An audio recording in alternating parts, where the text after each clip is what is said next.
ஓம் சாய்ராம். எனது அருமை பிள்ளையே, விரைவில் உன் வாழ்வு என்னால் சௌக்கியமாகும். எல்லா துன்பமும் முடியும் நேரம் வந்துவிட்டது.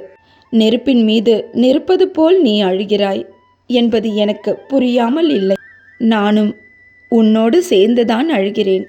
உனக்குள்ளே இருக்கும் எதிரியானவன் உன் எதிர்மறை ஆற்றல் உன்னை பாடாய்படுத்தும் போது சுயநலமே இல்லாத என் பிள்ளையை அந்த தீய சக்தி உணர வேண்டாமா? நீ எப்படிப்பட்ட பிள்ளை என்று. அதற்குத்தான் சொன்னேன், நம்பிக்கையோடு மன உறுதி வேண்டும் என்று. இப்பொழுது புரிந்ததா? உடம்பு வலிமை பெற வேண்டுமானால் மனம் வலிமை உடையதாக இருக்க வேண்டும். மன உறுதி உடையவர்கள் நினைத்ததை நினைத்தபடி அடைய முடியும். மன அமைதியை பொறுத்தே உன் செயல் உறுதியாகிறது.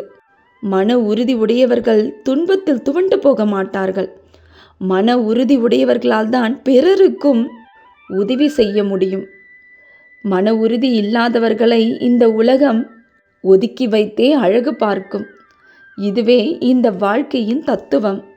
பயப்படாதே, சந்தோஷமான வாழ்க்கை உன் கண்ணெதிரே நெருங்கிவிட்டது.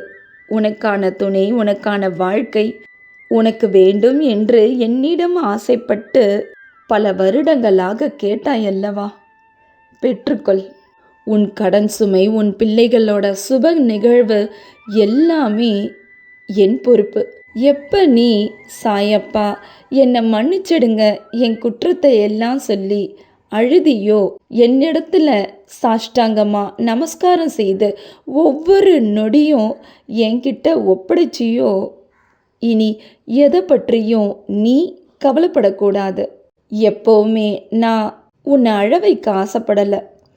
சுற்றி நடக்கிறத புரிய வைக்கத்தான் போராடினேன். தகப்பன் ஸ்தானத்தில் இருக்குன்னா உன்னை எப்படி அழ வைப்பேன்? யாரும் இந்த போலி உலகத்தில் தவறே செய்யாதவங்க இல்லை. எல்லோரும் தவறுகள் செய்து அதற்கு பாவ மன்னிப்பும் பெற்றுதான் இன்று உலகினில் மனதாலும் சரி பொருளாதாரத்திலும் சரி சுதந்திரமாக வாழறாங்க. அதனால் உன் தவறுக்கான மன்னிப்பும் நிச்சயம் உண்டு. உனக்கான மறுவாழ்வும் உண்டு. பொருளாதாரத்திலும் சரி மனதாலும் சரி நீயும் சுதந்திரமாக்கப்படுவாய். உன்னையே சுற்றி இந்த கர்மா பாடாப்படுத்துறதுக்கு காரணம் நீ இன்னும் உன் திறமை மேலே நம்பிக்கை வைக்கல. நம்பிக்கை வச்சிருந்தா நீயும் எப்போவோ முன்னேற்றம் அடைஞ்சிருக்கலாம். உன் வாழ்க்கையில் எப்போவோ வெற்றி அடைஞ்சிருப்ப. இப்போவும் எதுவும் குறைஞ்சி போயிடலை. எது தெரியுமோ அதை செய், எது விருப்பமோ அதை செய். ஏன் நிறைய பேர் நீயே பார்த்துருப்ப சில கெட்டவங்களை உன்னோட வாழ்க்கையில். என்னதான் கேவலமாக பேசினாலும் அதையெல்லாம் கொஞ்சமும் பொருட்படுத்தாமல் அவங்களோட சுயநல குறிக்கோளையே நோக்கி, அவங்க குடும்பம் அவங்க முன்னேற்றம்னு நோக்கியே அவங்க பயணம் இருக்கும். கெட்டவங்களே இவ்வளவு நேர்மறையாக பயணிக்கும்போது நீ உண்மையில் நல்ல பிள்ளைங்கிறது எனக்கு தெரியும். நீ நல்ல பிள்ளைங்கிறது யாருக்கும் தெரியாது, தெரியவும் போகிறதில்ல. அப்படியே தெரிஞ்சாலும் புரியாத மாதிரி உன்கிட்ட நடிக்கத்தான் செய்வாங்க.